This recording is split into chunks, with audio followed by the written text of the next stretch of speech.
Hello again, everybody. I am very excited and pleased that we have Dr. Helen Kelly with us today.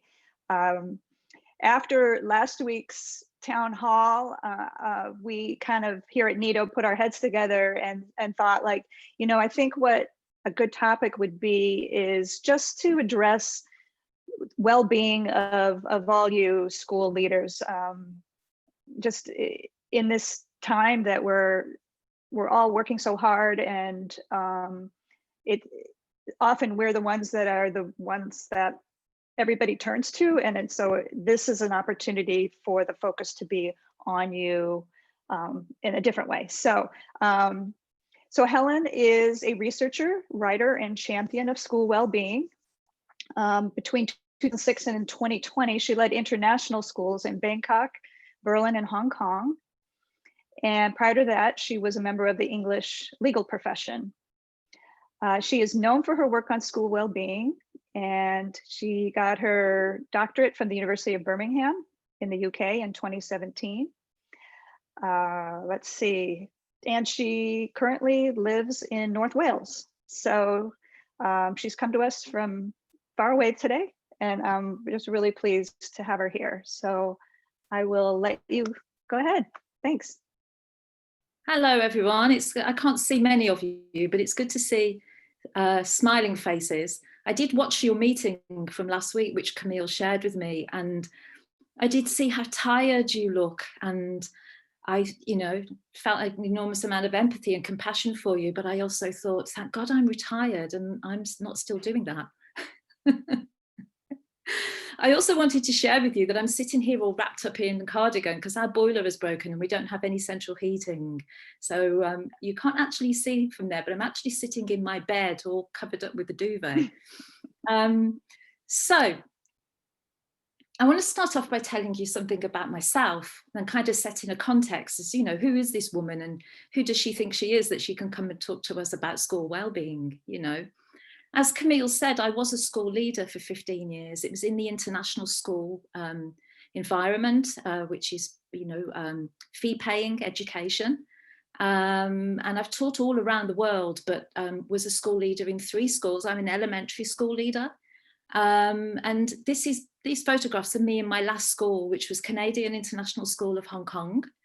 And there I was a principal responsible for 1,000 students, and I had a team of 120 staff.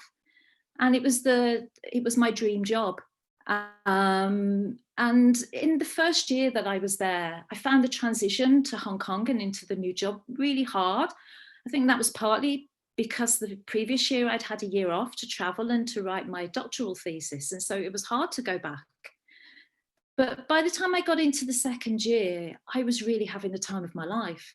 This was the best work I'd ever done. And I felt really excited and really stimulated by what I was doing. But then as I came into the beginning of the third year, things started to go wrong. I was rubbing up against my head of school, who's the head of all these sections of the school. And things were not going well. And I was becoming increasingly emotional about the things that we didn't agree on.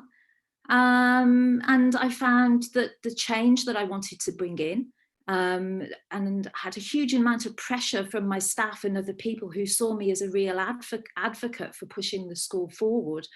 But there were a lot of roadblocks in the way, and that was really exhausting. And then I was pushing myself too hard, and that's one of the things I want to talk to you about today. I brought some of this on myself, in the sense that in addition to this, I was also a member of a network all around the world promoting future-ready learning. And I was presenting at a lot of conferences, and I was writing and doing my blog, and I really just bit off more than I could chew. And then around about the middle of the third year, I started experiencing chest pain. And I'd been experiencing that for about 3 months, and I thought it was just anxiety. And so I kind of pushed it down, but it got to a point where it started to get much worse. And it was quite scary for me because I was 54 at the time, I'm 56 now, and my father died of heart disease when he was 54. So I went and got checked out. and fully expected to be told that I was fine, and actually discovered that I had moderate to severe heart disease. Now, bearing in mind that I'd lived a kind of immaculate life because of what happened to my dad, haven't eaten meat for 25 years. I do yoga, I'm slim, I'm healthy, I get enough sleep, I try to do all the right things. Both myself and the cardiologist felt that stress had probably played a significant part in what happened to me. And at the same time, I was diagnosed by my general practitioner with occupational burnout, which had only been recognised by the World Health Organization as an occupational disease about a month before. And so, of course, that was an enormous shock to me. And I had to take off from work the last 2 weeks of the school year, which I'm sure you can imagine in your roles how hard that is. It's a time of the year when it's so busy and there's so much going on and everyone needs you to not be there. And I had 9 weeks off school altogether, including the summer break. And during that time, I took the decision that I was going to take early retirement. And so let's just move on the slide. You can see what fun we had. It's hard trying to find photographs that don't have children in them. But yeah, this is my team and all of the dressing up and the fun that we had. And this, you know, the thought that I had to leave all of that behind. But really, my interest in school leader wellbeing started before then. And I think some people thought that it was ironic, really. It's a little bit like how doctors make the worst patients, that somebody who had taken time to research and write about school leader wellbeing was themselves falling foul of this. But I first became interested in this in around about 2013 when I was working as a principal in Berlin. And I decided to make this the focus of my doctoral thesis, which you can see here. And the reason I posted this photograph was because it came up on Facebook that it was actually 4 years ago this week that I submitted my final bound thesis, which seemed quite a coincidence because I've just started another big piece of research. And I guess it's not a coincidence, is it? Probably the reason why I started to become interested in this in the first place was because I was struggling and I was acknowledging that actually this job is really hard and that what's expected of school leaders these days is much, much more than was ever expected in the past. The role has expanded and the emotional aspects of the role that we take on, the responsibility of looking after other individuals and being responsible for their emotional health, and I'm not just talking about children, I'm talking about adults as well, is enormous, and that we're not provided with any training for this. And, you know, we're just digging into our own life skills to try to help us. So I've been retired now for 4 months. And as Camille said, I consider myself now kind of self-styled independent researcher and writer. And some of you may have been to my blog or seen my posts on social media. And it's really rewarding for me to be able to write about these things that I feel passionate about and to get feedback from people about how helpful they find my posts. What I also wanted to emphasize is that I don't consider myself to be a consultant. And whilst I do have training in coaching, I'm not a coach in that regard either. So I'm not promoting or selling any wares. I'm purely doing this because Camille asked me to. And anyone who reaches out and asks me to help, I want to help. So one of the things that I've launched this week is a new survey into school leader wellbeing during this current pandemic. And one of the things that you can do for me, if you want to help, is to go to LinkedIn and find me there and complete this survey. So far, I launched this survey on Monday, and it's Monday or Tuesday, and it's Thursday today, and I've had over 650 responses already from school leaders around the world. And I would say about 40%, maybe 35 to 40% of those have been from school leaders in the US, most of them in the public school system. I think it's really important that we have hard data rather than just anecdotal data. If we're going to raise awareness of school leader wellbeing and push for change, then we need to have something concrete. So what is it that I do then? Well, if you've come to this today for a quick fix on how to manage your stress, then you might end up going away being disappointed. Because first of all, I strongly believe that you guys already know how to manage stress. And I'm not going to patronize you by giving you a list of stress management techniques. You already have those. And you could go to Google and YouTube and find all of that information without having to listen to me. So, I believe that there actually isn't a quick fix.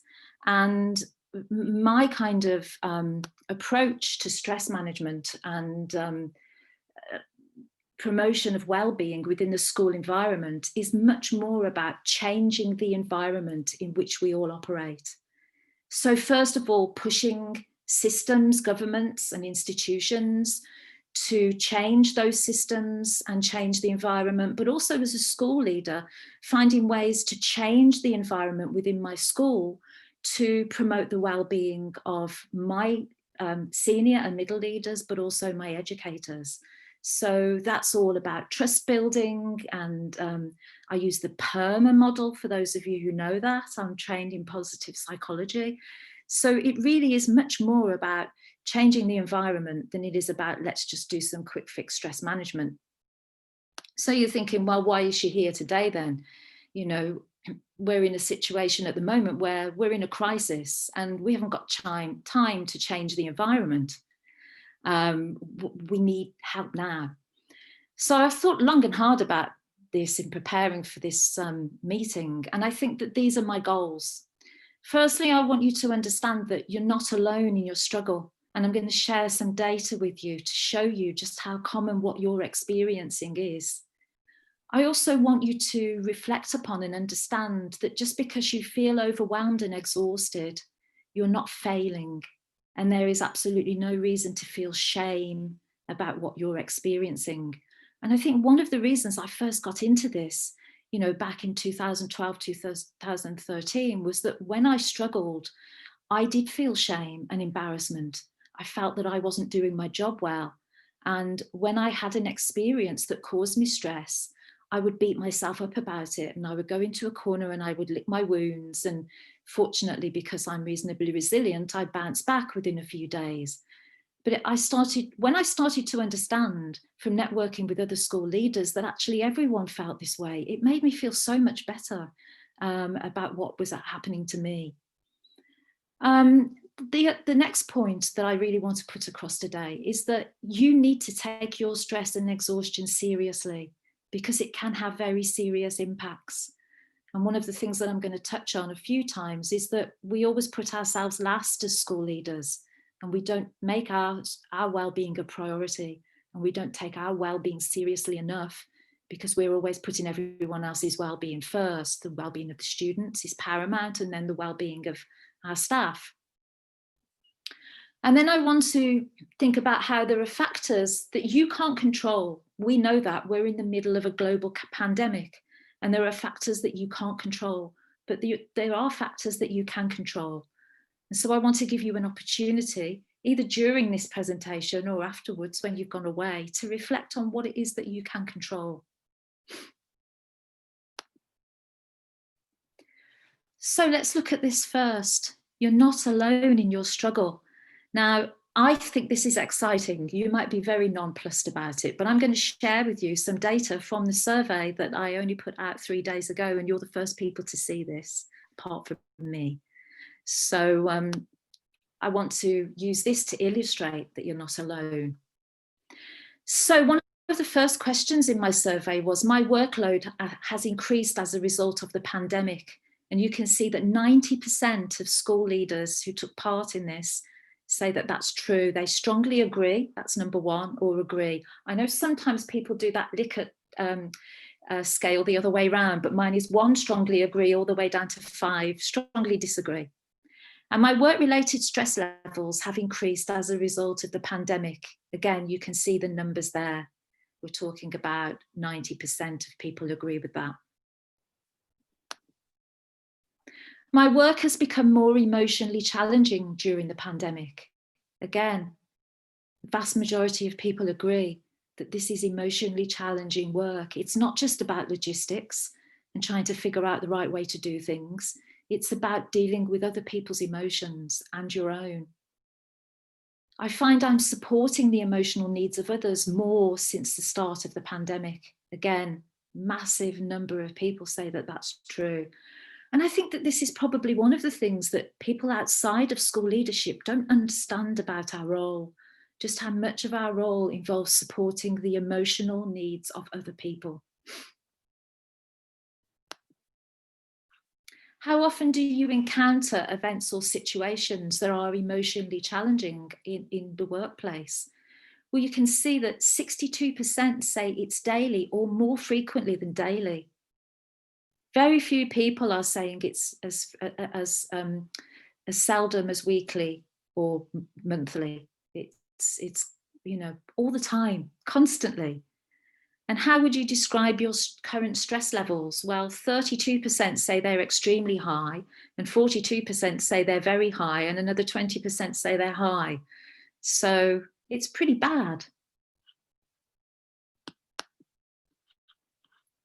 My current work-related stress levels are impacting negatively on my personal life. Again, you can see the numbers there, about 70% feel strongly or strongly agree that that's the case.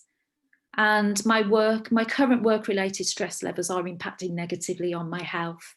Again, there's a lot of concern amongst people about their health.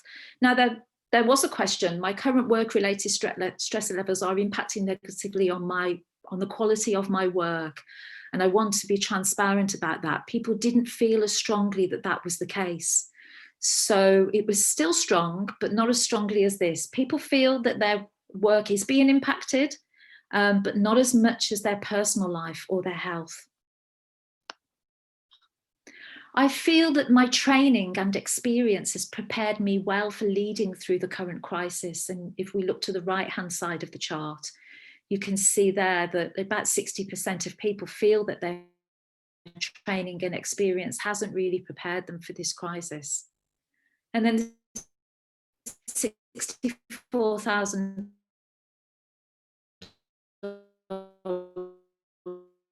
question. I feel I'm getting enough when school is getting enough sleep, to be honest, but I think at the moment it's particularly so.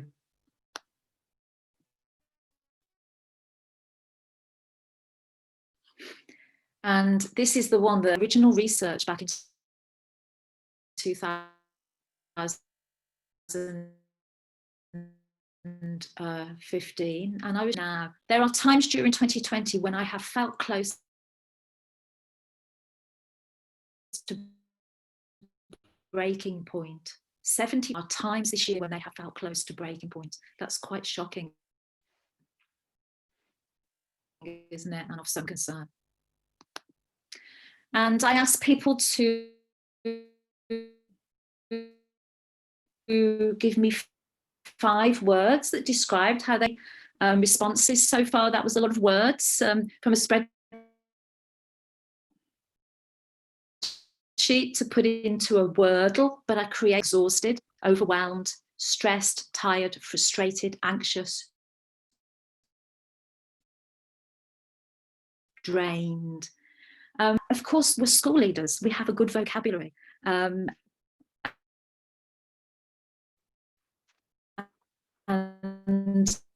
there are lots of great words in there. I think it's also, I know I felt proud leading through a crisis at times. Back in 2014, we had a unfortunately. So I know that I felt very proud in the way that I led the community during that time. Someone else has put that they feel excited.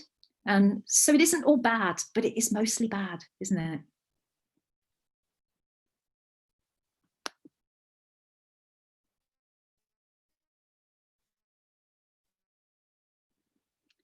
Helen, you're breaking up quite a bit.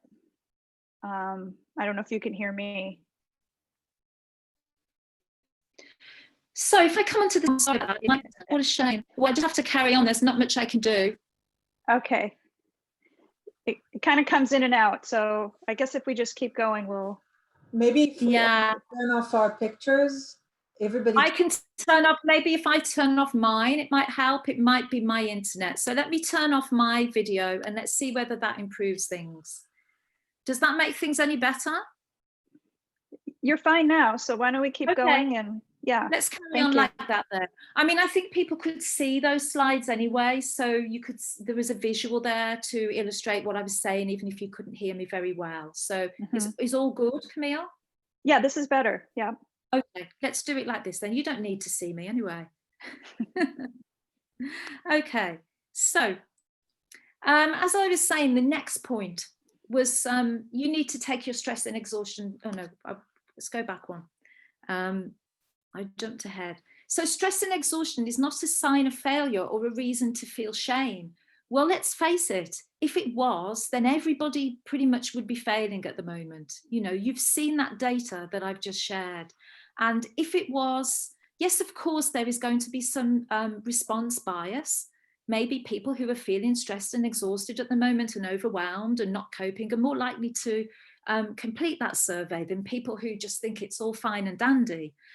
So yes, of course, we have to take that into account, but we do have overwhelming evidence there that there are a significant number of school leaders at the moment who are feeling that they are not coping. And so if this is a sign of failure and a reason to feel shame, then everybody needs to feel that they're failing and needs to feel shame. And quite frankly, that's just ludicrous, isn't it? So you need to take your stress and exhaustion seriously, because if you don't, it can have very serious consequences. Let's have a look at that. So we all know, don't we? I'm sure some of you have seen this before, this stress curve. We need stress in order to operate at our optimum level. We need stress to help our performance, but there comes a point at which stress starts to become too much. We can go into stress overload. We can also go into burnout. And I'm going to talk a little bit about burnout in a few minutes. Now I'm hoping to show you a video. If the video doesn't work because the internet isn't good enough, then I will share the video with you and you can watch it later, but let's give it a go. So let's move on to the next slide. And Camille, if you could give me a thumbs up to let me know whether or not you can see and hear the video. It looks good now.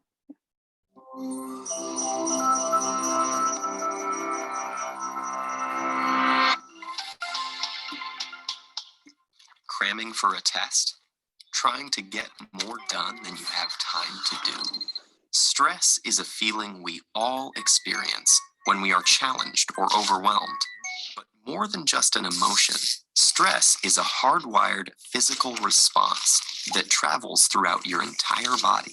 In the short term, stress can be advantageous, but when activated too often or too long, your primitive fight or flight stress response not only changes your brain, but also damages many of the other organs and cells throughout your body. Your adrenal gland releases the stress hormones cortisol, epinephrine, also known as adrenaline, and norepinephrine. As these hormones travel through your bloodstream, they easily reach your blood vessels and heart. Adrenaline causes your heart to beat faster and raises your blood pressure, over time causing hypertension. Cortisol can also cause the endothelium, or inner lining of blood vessels, to not function normally. Scientists now know that this is an early step in triggering the process of atherosclerosis, or cholesterol plaque buildup in your arteries. Together, these changes increase your chances of a heart attack or stroke. When your brain senses stress, it activates your autonomic nervous system. Through this network of nerve connections, your big brain communicates stress to your enteric or intestinal nervous system. Besides causing butterflies in your stomach, this brain-gut connection can disturb the natural rhythmic contractions that move food through your gut, leading to irritable bowel syndrome, and can increase your gut's sensitivity to acid, making you more likely to feel heartburn. Via the gut's nervous system, stress can also change the composition and function of your gut bacteria, which may affect your digestive and overall health. Speaking of digestion, does chronic stress affect your waistline? Well, yes, cortisol can increase your appetite. It tells your body to replenish your energy stores with energy-dense foods and carbs, causing you to crave comfort foods.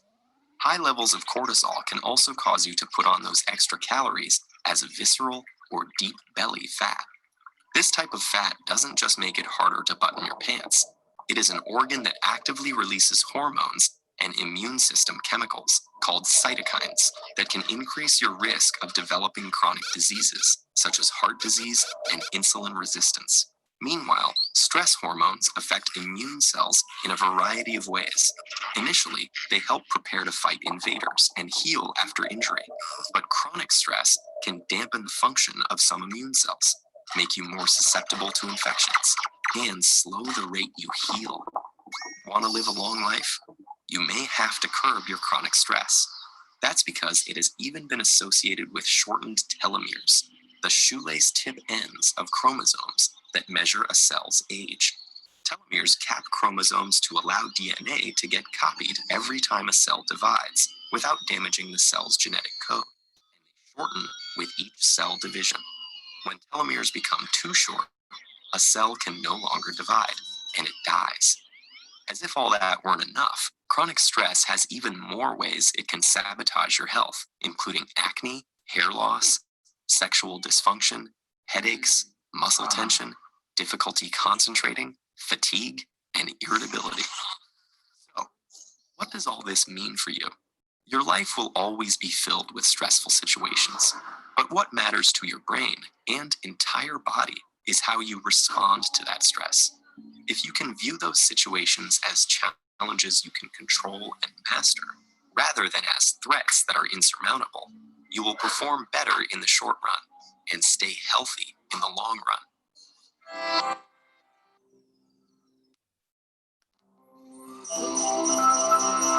Don't want to watch that again, do we? There we go. Okay, so we know then that workplace stress can contribute to or cause a whole range of ill health outcomes, and it can be linked to early death for some people. So that's something that we need to take seriously. But we also know that workplace stress can trigger, exacerbate, and cause mental health issues such as depression and anxiety. What about occupational burnout? As I said earlier, this is something that's been recognised by the World Health Organization as an occupational disease since May 2019. So you can see here that occupational burnout is a syndrome that results from chronic workplace stress that has not been successfully managed. Burnout is a massively overused word at the moment. It's thrown out in all kinds of context, but actually now it is a recognised industrial disease. It is properly defined and it has 3 dimensions. It's the feeling of energy depletion or exhaustion, which I'm sure we're all familiar with, but also an increased mental distance from your job, feeling negative towards your job, or in some way that you just don't relate anymore to your job. And I know that that's something I experienced in the summer of 2019 when I was diagnosed with burnout. It was really not believing in what we were doing in the school anymore and feeling that all of that sense of meaning had gone away for me. And as a result of these things, we see that there's lack of professional effectiveness in the workplace. So I was going to show you another video there, but I can see that the time's ticking on quite quickly. So I'm not going to do that, but I will share this with you later. And I will also paraphrase this video that you can watch it. That's my husband just come into the room. So one of the problems and the reason why we suffer with stress so much is because we're hardwired for that fight or flight response, what we call the stress response. Our brain hasn't really developed that much since we lived in the caves, you know, like 200,000 years ago. We have the same brain and it's still wired in the same way. And so where in the past, if you were in a cave, you'd come out to do some hunting and suddenly a saber-toothed tiger started chasing you, you would go into your fight or flight or freeze response. And that would cause all kinds of things to happen in your body. But what would happen after that? It might happen for 15 minutes, and then you'd go into your cave and you'd have a good sleep. And all of your blood pressure would come down, and all of those stress hormones would stop coursing through your body, and you'd recover. What happens to us now is that our body can't distinguish between being chased by a saber-toothed tiger or having a falling out with someone, you know, a conflict with someone in the workplace. And so our body responds in exactly the same way as if we were being chased. And what happens to us is that we're under an enormous amount of pressure, so that we're constantly experiencing these stressful events and situations. So we go into a state of hypervigilance, and that's what this slide here refers to. We're constantly hypervigilant. It's almost like a feeling of being hunted all the time. We're constantly anxious and fearful. And this is what makes stress so much more difficult to bear in modern day life, is that we do not get any let up from stress. So let's have a look at what that looks like for us in the current context. I'm just going to minimize that so I can see my slides. So I've developed this model just to help me think about how you're experiencing stress during this time. And these are the stressors, I think, for school leaders. You know, this is a massive oversimplification, but simplification helps sometimes. I think that the main stressor is the one in the middle, the one that's in bold. You're being expected to continue to deliver effective learning while you're keeping everyone safe. And that involves daily logistical, complex problem solving with, let's face it, usually insufficient support. And side by side with that, you've got the expectations of a whole bunch of people, the government, parents, staff, students, governors, and even society, who, let's face it, think that teachers should have all the answers. And then there are also financial pressures that schools are experiencing at the moment, wondering whether they can keep up their enrolment and how they're going to pay their staff and so on and so forth. So these are our main stressors. And then in the two boxes at the side are what I am calling the contributors. And there are two kinds of contributors. There's the nature of the crisis and the nature of leadership. And the nature of the crisis is that it's unprecedented, isn't it? There's no roadmap for this. We've not been here and done this before. There's also an enormous lack of clarity coming to us from government and others about what exactly it is we should be doing. There's an enormous amount of uncertainty. We don't know what's going to happen next, and things are constantly changing. And it's also unrelenting, and there doesn't seem to be an end in sight. And then the nature of our leadership is that as school leaders, we have this enormous sense of responsibility, which contributes to this. And I'm going to talk a bit more about that later. And we also probably are feeling isolated. Our job is very isolating. And we also have a tendency to wear what I like to call the leadership mask. That's where we put a brave face on. We don't like to admit to people that we're struggling. And so we just continue to put on this persona of someone who's coping, when really we probably aren't. So let's move on to the next slide. I think that I just...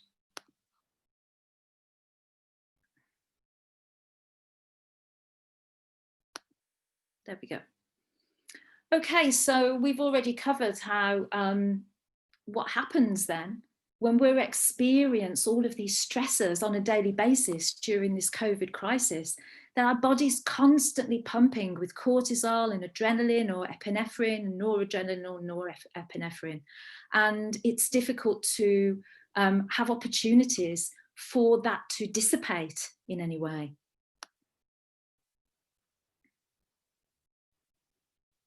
So Spider-Man is constantly hypervigilant, isn't he? He's in a constant state of alert, and he calls that his spidey sense. But when it happens to us, it's really just general anxiety disorder. And when we're feeling like that, what we really need to do is to go into that cave, isn't it? This is actually a cave hotel in Australia. Yeah, I'd love to have the opportunity to go there. It looks amazing, doesn't it? But the truth is that when we're in the middle of our working day, we can't just go into a cave. We can't even go into our office and close the blinds and have a sleep, can we? We've just got to carry on. But what we really need is an opportunity to decrease that cortisol and adrenaline, noradrenaline, and start increasing the happy hormones, the serotonin that stabilizes our moods, the endorphins that we experience when we exercise that kill pain, the oxytocin, the love hormone that helps us to build our social connections, and the dopamine, which is the reward hormone, which we have to be a little bit careful about, because it's the dopamine that it encourages us to eat too much and drink too much alcohol and, you know, gamble and all of those kind of unhealthy passive coping mechanisms.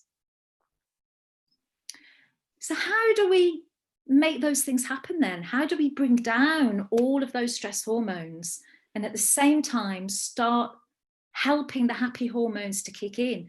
Well, this is the stress management bit, isn't it? And this is the bit that I don't really buy into normally. And I'm not going to ask you to write down 10 things that can help people to manage stress, but I bet you if I did, you could probably write down 10 things in the space of 1 or 2 minutes. Because let's face it, you all know how to manage stress. Even if you don't know how to manage your own stress and you're not very good at doing it, you know what those stress management techniques are. And I went in and I did a Google search and I just found some of these. And I bet if I was to say to you, what's a stress management technique? You come up with some of these things. Or maybe these things. Terrible spelling typo on that one. Or maybe these. We know what they are already, don't we? Or maybe these. This is my own model actually that I developed. But the truth is that we know what these things are, but we don't do them. Or we don't do them enough. All of those people that answered my survey, all of them indicated that they had stress management techniques, yet 90% of them are still struggling to manage their stress. So what I want to look at more closely with you is, why are we so bad at managing our stress? Let's reflect upon that. Well, we have a culture that promotes stress. It's very hard to battle against that. Governments, you know, especially in the US, probably even more so than in the UK, there's this huge work ethic and this idea of working 24/7 and this idea of wearing our stress and our busyness like some kind of badge of honor. And it's hard to escape that. Also, governments and employers, they're mostly in denial about the impact of stress on people, aren't they? And although in the long term, it's in their interests to look more closely at stress and address it, in the short term, it's not really in their interests to be honest about just how much stress is impacting people. And most governments and employers are, let's face it, short-termist. Doctors don't receive any training in stress-related illness. And there isn't any one-size-fits-all approach to stress management or prevention. And what stress management there is follows the mainstream medical model of being reactive, not proactive. So if you go to your doctor and ask for help, most of the time they don't really know what to do, and they'll probably give you pills, which that there is a place for them, but that may be not what you want. The other things relate much more to us. Why are we so bad at managing our stress? Well, change is hard, isn't it? Any change is hard. You know, if we said to people, if you don't change, you'll die, you think that would be a no-brainer. But doctors tell thousands of people every week, if you don't change, you'll die, and people don't change and they die. So that indicates how hard change is. Or we may feel that change isn't worth doing if we can't make a big commitment or a grand gesture. And so we don't bother doing it because we don't have time for a big commitment. Or that we won't keep up the changes long enough for them to become habitual. And then there are those problems that I indicated earlier. As school leaders, we feel that we should not be putting our own needs first. We should be putting the needs of others first. And then we tend to adopt passive coping approaches like smoking and drink and drugs that make the stress worse. And then there are 2 other things that I just want to touch on that may resonate with some of you, and with others it may not. But work brings us validation and it makes us feel good about ourselves. And for some people, work might be the only place where they get that.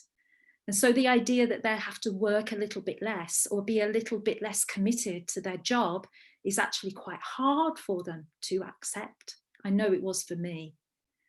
And then something that I'm going to unpack a little bit more now is that stress is actually addictive. And so that makes it hard. And I just wanted to show you there, 50% of people said in my survey that they were using passive coping mechanisms like alcohol, eating, drugs, spending money, all of those things. So let's look at what I can control then. Well, you can control your mindset. That's the most important thing. It's changing your mindset to understand that it is possible to manage your stress, and you shouldn't be thinking, oh, well, I can't, I might as well just kind of throw out all of these stress management techniques because they're all a waste of time. What you need to do is prioritize your own well-being. You need to put yourself first because no one else is going to, let's face it. And there's a huge reason for doing that. Not only you will benefit from that, but everyone in your school community will. There's a significant amount of research to show that when school leaders are struggling in their role, it impacts on the school and it actually impacts on student outcomes, which is our reason for being, isn't it? So everyone's going to benefit if you put yourself first. They're not going to suffer. So we can't control these things, can we? We can't control the culture. We can't control governments or doctors or the system of the health system. We can't control those things, but some of these things we can control. We acknowledge that change is hard, but that doesn't mean that we shouldn't try. We acknowledge that we can't make a big change, but we can make small changes. And even if all we did was some stress management techniques that take 2 minutes, but we did 10 of those a day, that would add up to 20 minutes by the end of the day. And by the end of the week, that would be significant. And there's no point in not trying because we know that we won't keep them up. We also, as I said, need to start putting our own needs first. We can change that. And we can also change how we feel about being validated by our work. And we can change our addiction to stress. So let's look at the stressors for the school, for you school leaders during this current crisis. All of those things that I've put crosses on, those are again the things that you can't control. So what's the point in wasting time on them? Yes, it's good to vent and let's have a moan, that makes us feel good, but there's no point in focusing upon those too much. We can't control them. What we can control are these leadership contributors, our sense of responsibility, our feeling of isolation, and our leadership mask.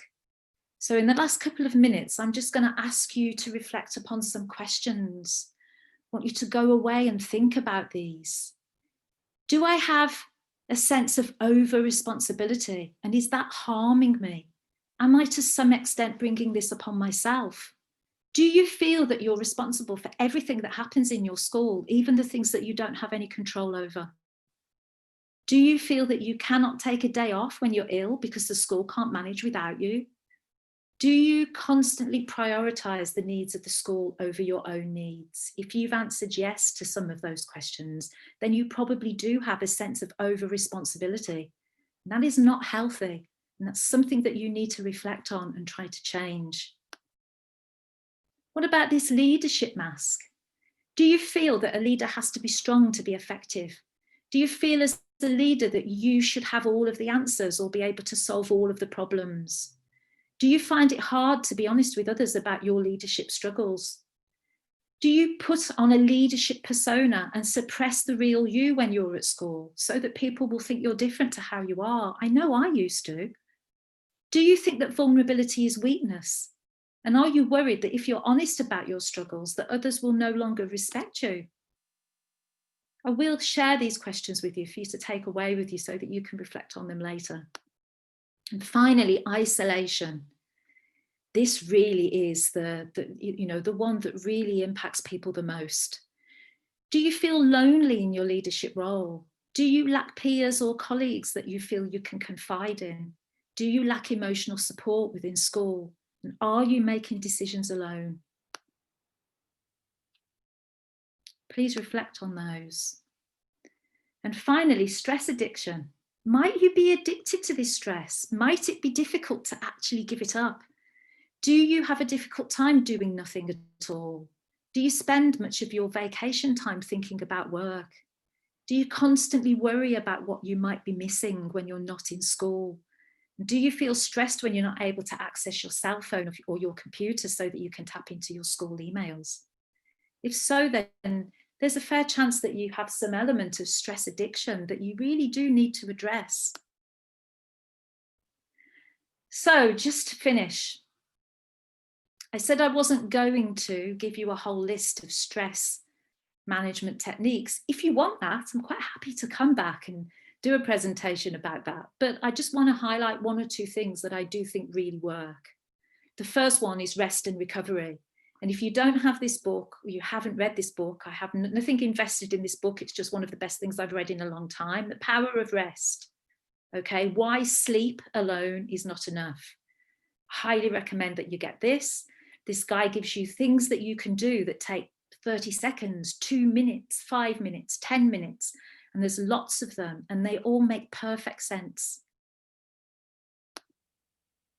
Social support.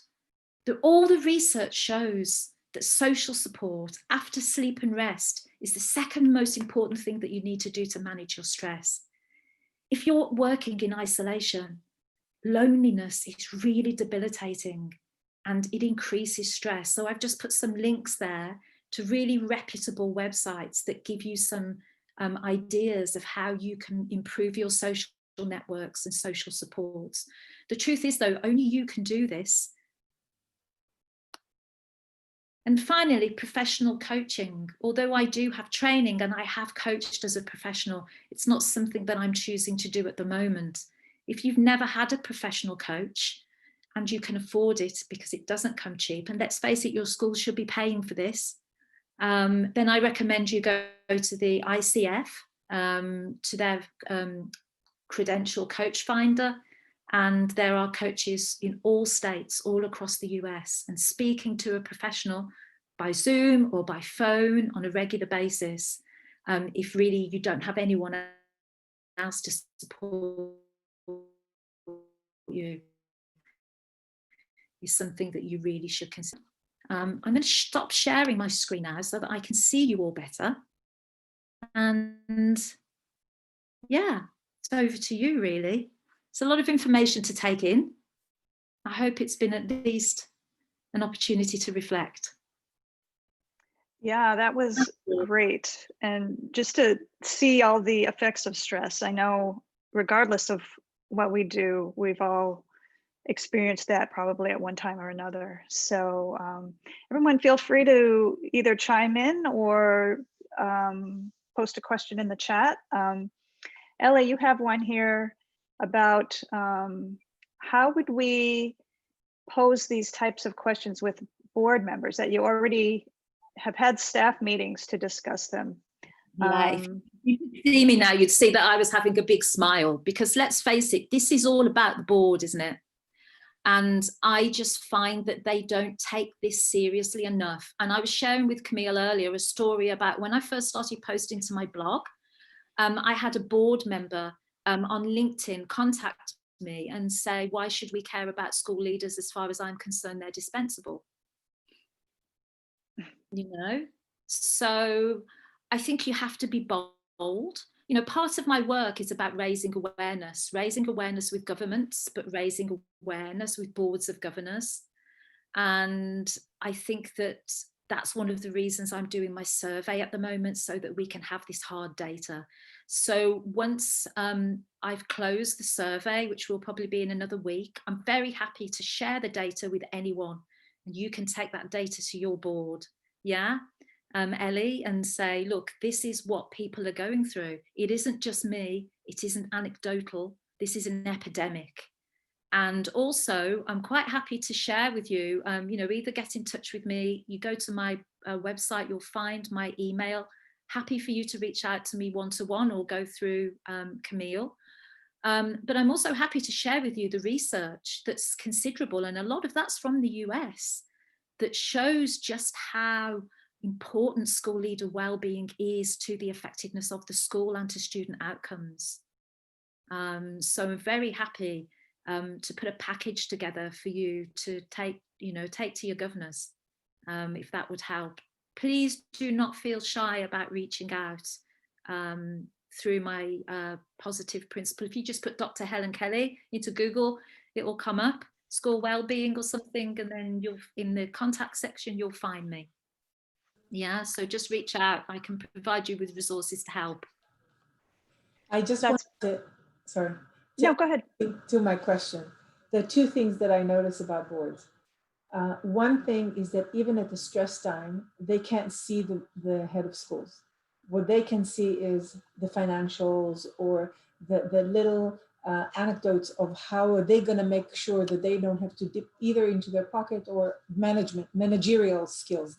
They retrieve for managerial skill. They don't support the emotional state of the head of school. Absolutely. And I mean, let's face it, after their buildings, their head of school is their most expensive resource. Yeah. So why would they not? Right. So I've done so much thinking about that, because I was able to move my board right now from this managerial position over me into the, what can we do to help? And I send them an email with the title, what keeps a head of school awake at night? And then I wrote my email. Yeah. I mean, I think that the bottom line is what they care about. So what you have to demonstrate to them is how this impacts the bottom line. Right. You know? Firstly, if you're not able to work, you have to go sick or they have to replace you. How expensive is the recruitment process, and so on and so forth. But even more than that, the ultimate bottom line, especially, you know, it's much more helpful when you're in a fee-paying school, is that if student outcomes deteriorate as a result of poor emotional health of the leaders and educators in the school, then parents will stop bringing their kids to the school, because as much as they want the beautiful Montessori environment, which I'm very much supportive of, they also want academic success and academic outcomes for their kids. And there's plenty of research to show that academic outcomes are impacted when school leaders leave a school, for example, and a new school leader comes in. And what we know, not just from schools, but from all areas of employment, is that if people are stressed, they are more likely to leave and have to be replaced. Very interestingly, in my research, my 2017 research, there were two elements. There was a survey, but I also did in-depth interviews with 12 school leaders who had indicated they were highly stressed. And a year later, only 2 of them were still in their role in their current school. Wow. You know, they'd all left and gone elsewhere because it was too hard. That's amazing. Yeah. One anecdote that I heard from Thompson and the other psychologist, Michael Thompson and Rob Evans, I think early in the beginning of the pandemic, is that they had a conversation with heads of schools, and heads of schools were complaining about their boards, like generally. And they both seems to say something so sarcastic, such as, they don't even understand where the head of school is standing, and they are hitting the head of school so much hard on the head, thinking that it would be so easy to replace them. And boards don't understand what it takes to replace a head of school. That's exactly to your point. So yeah, it's very expensive, and also it can go wrong. And you know, I've worked under heads of school who didn't know what they were doing. And it's scary for everyone. You know, when you take on a new head of school, it's always an unknown quantity, and it can always go wrong. So are you not better off supporting the current head of school, who you know knows how to do her job properly, you know, to be able to thrive or at least cope, rather than just bin her and get somebody else who might be terrible? You know, there are so many elements of that, aren't there? Definitely. And actually managing your board is a topic that we are looking to discuss at a very soon future town hall. I've been in touch with Kathy Minardi about coming on to talk about that. So yeah, it's one of the things that I have found most stressful. You know, I've always had a head of school between me and the board because I've always worked, you know, K through pre-K to 12 school, and so I've always been a sectional principal. But even though I've had a head of school between me and the board, I've always found dealing with the board to be one of the most stressful things, especially when you're trying to move a school forward. Very, very hard. You know, parents don't understand either. When the rumour got round that I was leaving because I had stress-related illness, one of the parents had said in an open forum on Facebook or something, what could possibly be stressful about that job? unbelievable. I know. I know. I also had my doctor say to me once when I went to visit a GP a few years ago, and she said, oh, I always think, I'm really shocked to hear you say it's stressful. I always think what a lovely job it would be to be a school principal because you're dealing with beautiful, healthy children all of the time. And as a GP, that's not the case with me. And I said, well, honestly, when you get to my level where you have 1,000 kids and 120 teachers, I'm not dealing with kids, I'm dealing with adults, and most of them are pretty tough to deal with. So my job is dealing with difficult adults. My job isn't dealing with lovely children, unfortunately. So yeah, unless you've lived it like we all have, most people, I'm sorry guys, but most people don't understand. Yeah. Yes. Well, let's see, Lindsay here chimed in, and I this is my hope too, is that these calls can be a community for the leader, for all of you to, even if it's just kind of unloading, but being among people who have walked in your shoes, and we do, you know, understand what we're all going through. There's nothing like it. You know, what got me through those years when I was in Berlin was the fact that we had an amazing principals group across Germany, and we could reach out to each other. It was before the days of Zoom, you know, but we could reach out to each other at any time and know that there were 30 other people there who had your back, and they knew what it was that you were going through. And I think that is absolutely priceless. You know, I've been lucky in my last school, you know, it was a big school and I had a big team, so I had vice principals to support me, and that was great, but not everyone has that. And also the vice principal role and the principal role isn't the same. So totally support that. Whatever you can get out of this network that you've already created is a gold mine. It's a rich seam of something very special that you can tap into. Well, thank you.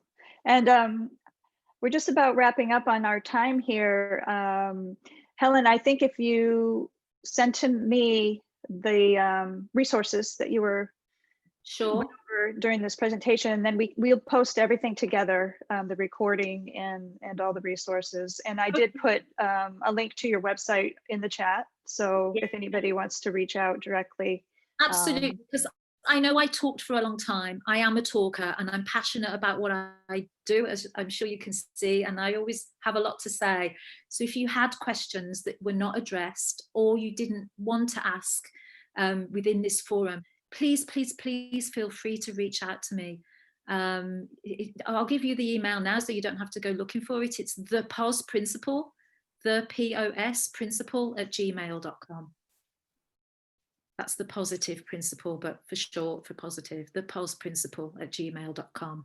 And by all means, send principal me like principal of a school, right? Principal of a school, yeah, the positive principal, yeah. Principal, right? Yeah, I just put that in the chat as well. So yeah, so by all means, reach out to me at that email anytime, or you can find me on LinkedIn, send me a message. You know, I'm really happy to help.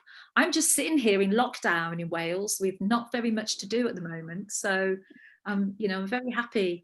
I've decided that until I've figured out what it is, well, until we're going to travel. We're building a camper van at the moment. But until then, it's my goal to just help as many school leaders as I can. So feel free to reach out anytime. Okay, Great. Thank you so much. And Jan says we're all going to leave for an afternoon nap since we know now that sleep is so important. Absolutely. Go into your cave. Go into your cave and imagine that you're in that beautiful cave hotel in Australia.